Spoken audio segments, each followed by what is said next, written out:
Hello friends, कैसे हैं आप सब। काशी किचन में आपका स्वागत है। आज हम मसाला दाल बनाएंगे जो खाने में बहुत अच्छा लगता है। तो बनाना शुरू करते हैं। गैस पर कुकर रखे हैं। कुकर गर्म हो चुका है। इसमें हम बड़े चम्मच के लगभग रिफाइन ऑयल डालेंगे। 2 चम्मच घी डालेंगे। जीरा डालेंगे। तेजपात डालेंगे। जीरा तेजपात को भूनने देंगे। जीरा तेजपात भुना गया है। लहसुन बारीक कटा हुआ डालेंगे। बारीक कटा हुआ अदरक डालेंगे और हरा मिर्च डालेंगे।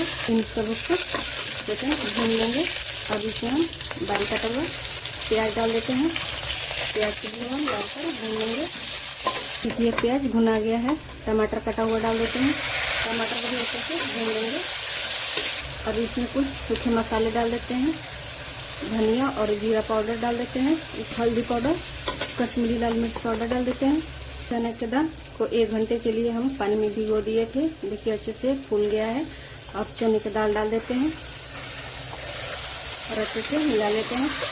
तो दाल को भूनेंगे। इसमें स्वाद अनुसार नमक डालेंगे। दाल में पानी डालेंगे। अच्छे से मिला लेते हैं।